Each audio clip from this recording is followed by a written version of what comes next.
The severance paperwork sat between us, crisp and insulting, while the 30-year-old executive smirked over his kombucha. He thought he was cutting dead weight, but he didn't realize he had just severed the digital lifeline keeping the company's FDA compliance alive. I gave them 15 minutes before the wheels would come off.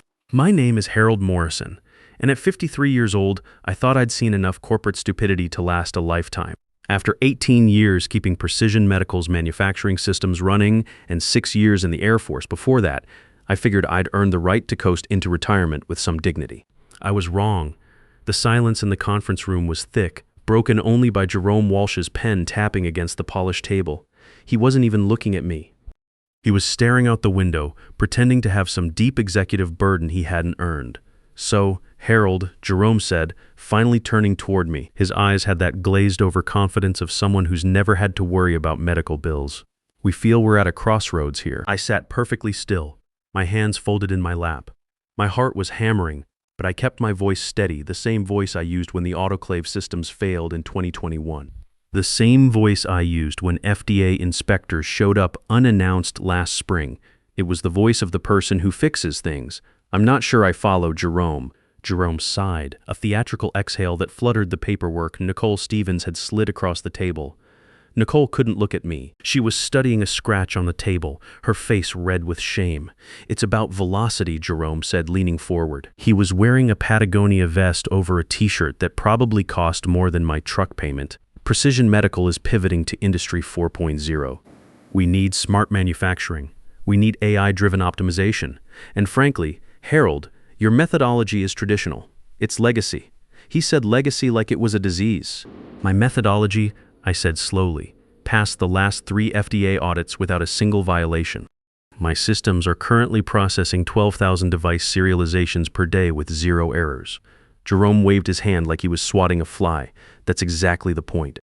You're focused on maintenance. We're focused on disruption. We need people who aren't afraid to break things to make them better." He signaled Nicole. She finally looked up and pushed the folder toward me. "We've prepared a transition package," she said, her voice thin. 112 weeks severance, outplacement services, health coverage through month end." My stomach dropped. They had no idea how much Linda's treatments cost. My mind didn't go to my career or my pride. It went straight to my wife. Linda had been fighting multiple sclerosis for 3 years now, and her medications ran $4,000 a month. The experimental treatments weren't covered by basic insurance. Everything was tied to Precision Medical's policy. The policy this kid was about to revoke. 12 weeks, I repeated. "I've been here 18 years, Nicole." "It's standard for this restructuring tier," Jerome cut in, checking his Apple Watch. He was bored. Actually bored while he destroyed my livelihood. "Look, Harold, don't make this harder than it needs to be. Sign the papers, hand over your badge, and we'll call it a day. We need your office cleared by 5 p.m. for the new automation engineers coming Monday." He stood up, grabbing his drink. The condensation left a ring right next to the termination letter. "We appreciate your service," he said, turning his back to check his phone. "But the future waits for no one." I looked at his back. I looked at the severance agreement, then a strange calm washed over me. It was the cold clarity of an Air Force tech realizing the hydraulics are failing and there's nothing left to do but prepare for impact. I stood up. I didn't reach for the pen. I reached into my pocket, pulled out my security badge, and slid it across the table. It spun slowly, stopping between his overpriced drink and the legal documents. "You've got about 15 minutes, I said. Jerome paused. He half turned, confused. "Excuse me, 15 minutes until the wheels come off, maybe less. Is that a threat?" Jerome scoffed nervously. "Because I can have security escort you out right now." "I'm not making threats, Jerome. I'm stating facts." I looked him dead in the eye. "Good luck finding my documentation." I walked out of that conference room. The betrayal didn't feel like a stab in the back. It felt like a diagnosis. Cold, clinical, and terminal. The walk to the elevator felt like walking underwater. I passed the clean room entrance, my domain for 18 years. I knew every piece of equipment in there. I knew which temperature sensor in line 3 needed recalibration every 6 months. I knew which network cable in the ceiling had intermittent issues when the building shifted in winter. I passed cubicles filled with people I'd helped. There was Susan from quality control. I'd written the batch tracking system that let her catch contaminated lots before they shipped. She waved, smiling. She didn't know yet. There was Tyler from production. I'd automated the shift reports so he could leave at 5 instead of 7 to coach his daughter's soccer team. He was laughing on the phone. I couldn't wave back. I stepped into the elevator and pressed the button for the lobby. As the doors closed, sealing me off from the 8th floor, the weight hit me. Unemployed at 53 with a wife fighting MS and a pension 2 years away from full vesting. My knees buckled slightly, and I had to lean against the railing. I walked out into the afternoon sun. The city noise assaulted my senses. I felt exposed without that badge on my hip. I was just another middle-aged man on the sidewalk, invisible and irrelevant. I didn't go to my truck. I couldn't sit in traffic right now. Instead, I walked 2 blocks to Murphy's Tap. It was a dive bar in the best sense, dark, smelling of old wood and floor wax, where the music was never too loud and the drinks were never watered down. Nathan Cooper was behind the bar wiping down glasses. He was ex-Army, a man whose silence was more comforting than most people's conversation. He took one look at my face and didn't ask what I wanted. He just reached for the maker's mark. He poured a double neat and slid it across the scarred wood. "They finally did it," Nathan asked. His voice was gravel worn down by years of desert sand and diesel fumes. "Yep, effective immediately. Bastards, how long you give them?" I glanced at my watch. It was 4:43 p.m. 12 minutes, I said. Nathan raised an eyebrow. "That precise? It's a house of cards, Nathan." I was the only one holding the foundation together. I took a sip of bourbon. The burn was grounding. I looked down at my phone. It was black and silent, but I knew what was happening in the silicon chips 4 blocks away. You see, Jerome and his team of innovators had forgotten one crucial thing. They assumed systems ran on magic and good intentions. They didn't understand that every manufacturing line, every quality control check, every FDA audit trail that kept their company alive depended on authentication protocols I'd built during weekend overtime shifts. At 4:55 p.m., the daily authentication token for the manufacturing execution system was scheduled to refresh. For the last 5 years, that refresh had been handled by a script I wrote Men's Guardian Pi. It lived in a secure directory on my admin profile, set to execute when my credentials were validated, but I wasn't logged in anymore. My account had been disabled the moment I walked out of that room. "You look like you're waiting for something to explode," Nathan observed, pouring himself coffee. "Not an explosion, more like suffocation. Imagine oxygen being sucked out of a room. First you don't notice, then you get lightheaded, then suddenly you can't breathe." I paused. I built the oxygen system, and I just took the key with me. To understand why this hurts so much, you have to understand what precision medical used to be. When I started in 2005, it was a serious company run by people who understood that manufacturing heart monitors and ventilators required precision. Lives depended on our devices working perfectly. I didn't just write code. I built the digital nervous system that kept patients alive. I'd spent nights sleeping on a cot in the server room during the great power outage of 2019. I'd missed my 20th wedding anniversary dinner because a cyber attack tried to encrypt our production database, and I had to manually rebuild the firewall packet by packet. I saved the company $2 million that night. My reward was a firm handshake from the old CEO and a generic employee appreciation plaque, and I was fine with that. I wasn't in it for glory. I was in it because when a paramedic in Ohio hooked up our cardiac monitor, it worked. When a hospital in Texas needed our ventilators, they functioned perfectly. Then came Jerome. Jerome Walsh, 30 years old, MBA from some school where the curriculum apparently consisted entirely of buzzwords and confidence training. He arrived 10 months ago after the board decided they needed digital transformation. His first act as VP of Digital Operations was to install a standing desk treadmill in his office. His second was to call a department-wide meeting and tell us our infrastructure was embarrassingly archaic. He didn't look at our 99.94% uptime. He didn't ask why we had 0 product recalls. He just saw that our user interfaces weren't pretty enough. "Harold," he'd said to me in our first one-on-one 3 weeks before the firing. He was bouncing on his heels, AirPods gleaming. "Why are we paying for these custom scripts? There are cloud platforms that do this. The cloud platforms don't handle our FDA validation requirements, Jerome." I wrote those scripts to bridge the gap between our legacy quality systems and the new ERP portal. Without them, we lose audit trail compliance. "So we migrate the data," he said, like it was that simple. "That's an 18-month validation project. Until then, my scripts are the only thing keeping us FDA compliant." He actually rolled his eyes. You engineers always complicate things to justify your existence. Classic job security engineering. That was the moment I knew. He didn't see me as an asset. He saw me as an expensive obstacle standing between him and his transformation bonus. He started cutting me out of meetings. He stopped copying me on system decisions. He hired consultants, a group of 25-year-olds, to audit my work. They produced a 40-page report concluding the IT department was bloated with legacy dependencies. Through it all, I kept working. I kept the systems running because that's what you do. You do the job. But sitting at Murphy's, I realized that doing the job had been my fatal flaw. I'd made it look too easy. I'd smoothed out the bumps so effectively that Jerome thought the road was naturally flat. He was about to hit a pothole the size of the Grand Canyon. My phone buzzed. I stared at it. The screen lit up with a notification from the company's automated alert system. A system I designed to text admins when critical failures occurred. Alert. Miss authentication failure. Production line 1 stopped. I looked at my watch. 4:56 p.m. Right on time, the phone buzzed again. Alert. Quality control database offline. FDA audit trail compromised. I took another sip of bourbon. The vibration felt like justice. It's starting, I said to Nathan. The phone didn't just buzz, it convulsed. It danced across the wood, vibrating with desperate energy that mirrored the chaos I knew was unfolding 4 blocks away. Incoming call. Nicole Stevens.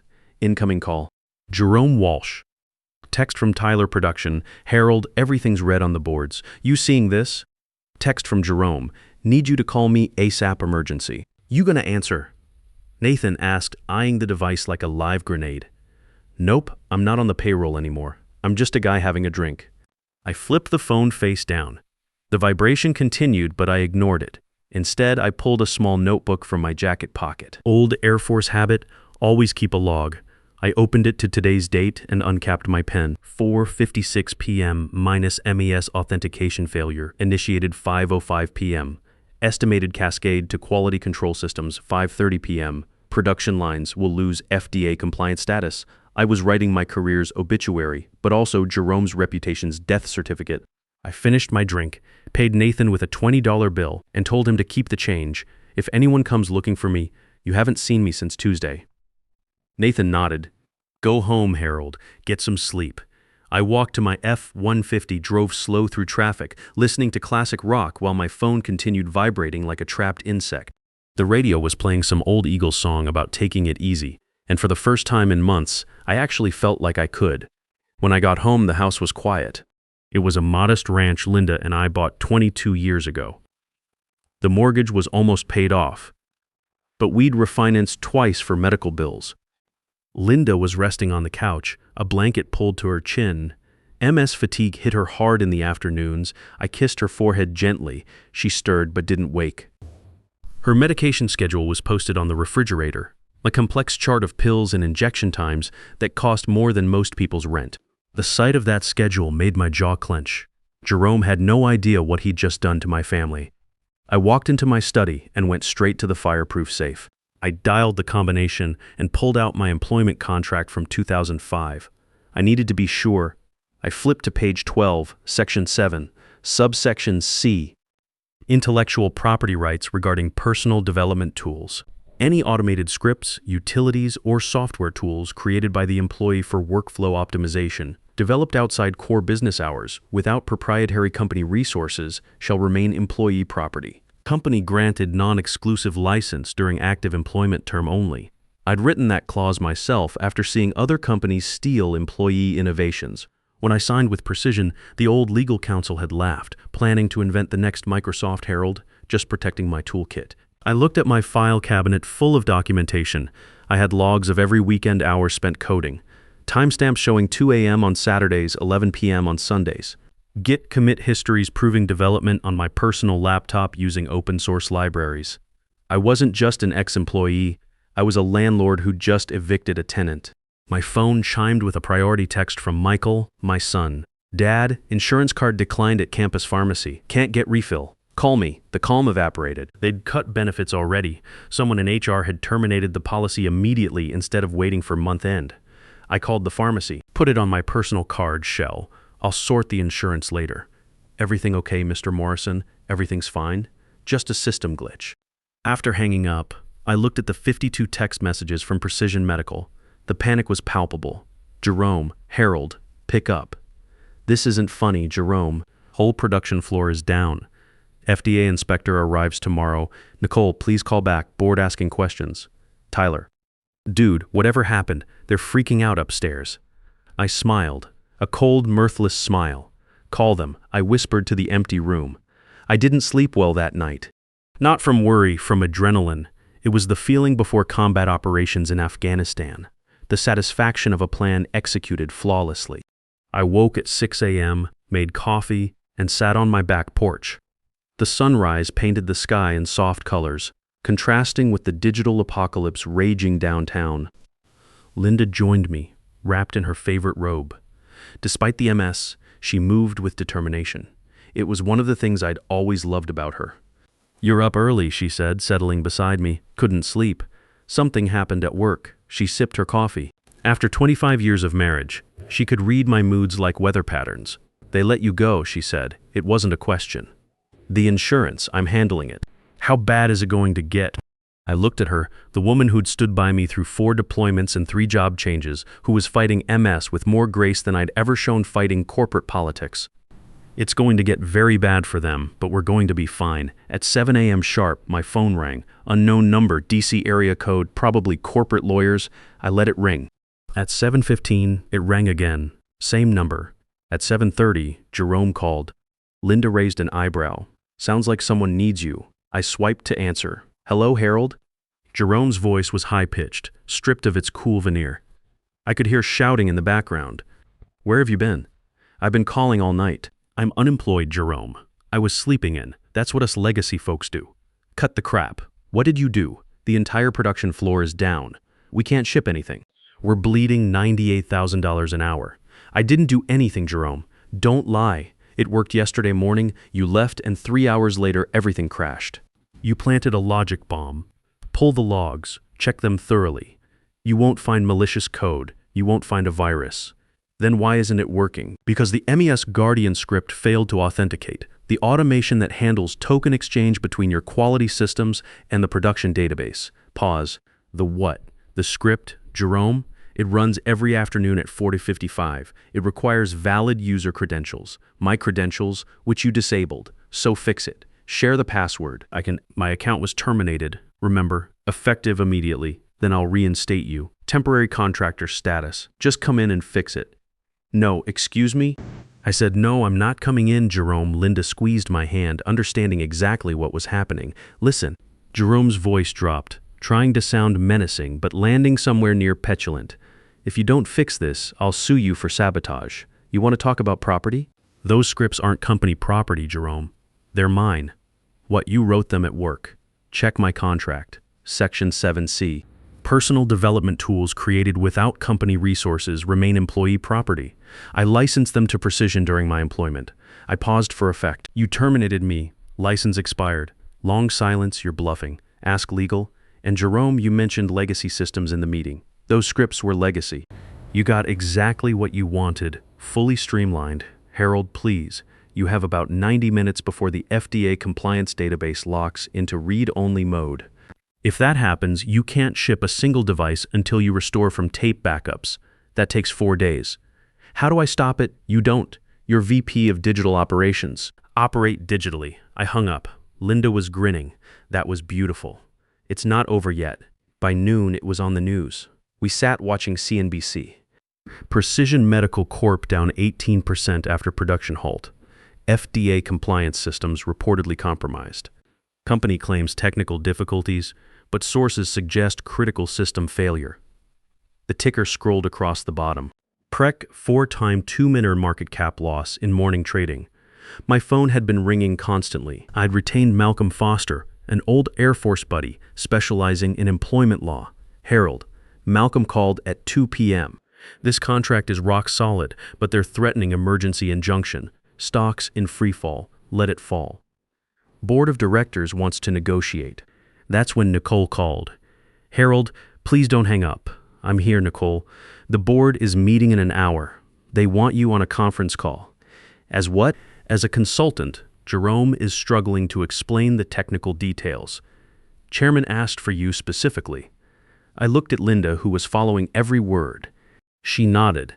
Tell the chairman my consulting fee is $2,500 per hour, 4-hour minimum, paid in advance, and I want Jerome on the line, silent, listening to every word. Nicole gasped. Harold, I can't authorize that, then don't, but tell the board the compliance database locks in 75 minutes.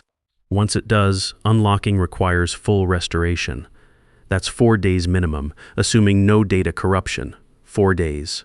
Nicole, every minute that production line stays down, you're losing FDA compliance documentation. The inspector who's supposed to arrive tomorrow? If he sees missing audit trails, you're looking at a warning letter. Maybe worse, the line went quiet. I'll tell them. The wire transfer came at 3:42 p.m. 10,000 precision. Medical emergency fund. My phone rang immediately. Mr. Morrison, Gerald Hughes, board chairman. I'm here, Mr. Hughes. We've accepted your terms. Funds transferred. We're currently losing approximately $105,000 every hour. Can you restore operations? One moment. I'm accessing the admin portal. I paused for effect. Or I would be if my credentials hadn't been revoked. I reactivated them an hour ago. Jerome's voice cut in, shrill and defensive. Thank you, Jerome. I'm logging in now. I typed my credentials slowly, deliberately. I'm in, then fix it, Jerome shouted. I'm analyzing the system logs. It appears you attempted a manual override 6 hours ago. Is that correct? Silence? Mr. Walsh? Hughes's voice was dangerous. Did you attempt an override? We were trying to restore service, Jerome stammered. Harold's legacy code was blocking everything. You corrupted the compliance index, I said, continuing my analysis. If the system had locked down as scheduled, that corruption would have been permanent. You would have lost 18 years of FDA audit trails. That's not possible. Jerome yelled. Can you restore operations? Hughes asked. Yes, I'm executing MES Guardian manually, also repairing the index corruption Jerome created. I hit enter. Authenticating. Success.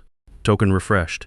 Index repair, 25%, 50%, 75%, 100%. Systems green. We're seeing restoration. Someone said in the background. Production lines coming online, quality systems responding. See? Jerome said desperately. Simple fix. He could have done this yesterday. Shut up, Jerome, Hughes said with finality. Mr. Morrison, you mentioned documentation.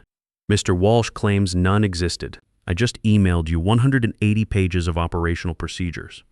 Also included Jerome's directive ordering deletion of all paper documentation because static docs are efficiency killers. The silence was deafening. He ordered you to delete documentation? Yes, sir.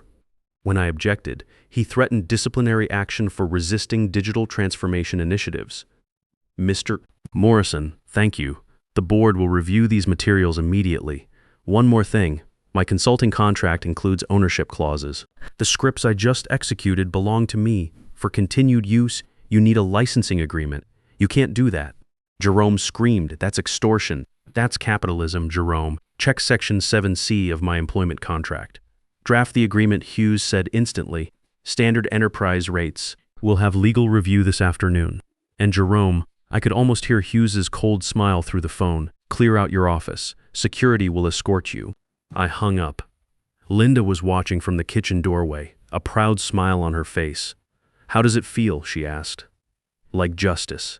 6 months later, I was sitting in my new office at Advanced Manufacturing Solutions, Director of Production Systems, 60% salary increase, full benefits package, and the respect that comes with being treated like the expert you are. Jerome had been demoted to Senior Systems Analyst within hours of that call. Last I heard, he was working under close supervision, forced to learn actual manufacturing operations instead of implementing buzzword solutions. The irony wasn't lost on me. He was now exactly what he'd accused me of being, legacy support, but the real victory was smaller, quieter. Linda's new insurance covered experimental MS treatments that were showing promising results. Her energy was returning. Michael finished his engineering degree debt-free. Sarah had been promoted to charge nurse in the ICU, following her passion for helping people, something she'd learned from watching both her parents. I kept the licensing agreement with Precision Medical. They pay me $8,000 quarterly now to use systems they once took for granted. Not a fortune, but respect money, payment for expertise they couldn't replace and couldn't afford to lose again. The new Precision Medical CEO, brought in after the board fired half the executive team, had personally called to apologize. "We should have listened to you," he'd said. "Experience matters." That evening, I came home to find Linda in the kitchen. Energy fully returned, cooking dinner and laughing at something on the radio. No medication anxiety, no insurance stress, no midnight worries about medical bills. She was wearing the apron I'd bought her for Christmas 10 years ago, the one that said "World's Best Cook," corny, but true. "How was your day?" she asked. Same question she'd asked for 25 years. "Good. I designed a backup system that could survive nuclear war." "Of course you did." She kissed my cheek. "You always were my superhero." I looked out our kitchen window at the sunset painting our backyard golden. The mortgage was paid off. The retirement account was healthy. Our kids were thriving. Linda was getting better. I thought briefly about Jerome, probably still wondering how his digital transformation had transformed him right out of his dream job. Then I stopped thinking about him entirely, because that's the thing about building systems that last. You don't just create code that survives. You build a life that endures. You protect what matters. You stand your ground when it counts. And when some kid in a Patagonia vest thinks he knows better than 18 years of experience, you let him find out exactly how much he doesn't know. Sometimes the most dangerous thing you can do to a company is make yourself indispensable, because the day they think they don't need you anymore, they'll discover exactly how wrong they were. In corporate America, they'll call you legacy right up until their shiny new systems crash. Then suddenly, legacy becomes the only thing standing between them and disaster. And that's when they remember. There's no substitute for someone who actually knows what they're doing. The old ways aren't always the best ways, but they're the proven ways. And in a world where lives depend on machines working perfectly, proven beats pretty every single time. I'd learned that lesson in the Air Force. I'd applied it at Precision Medical, and I'd used it to build a life worth living. That's legacy. Sometimes the biggest mistake a company can make is confusing innovation with replacement. Real progress builds on proven foundations. It doesn't burn them down. The most expensive lesson in business is learning that experience isn't the enemy of the future, it's the foundation that makes the future possible.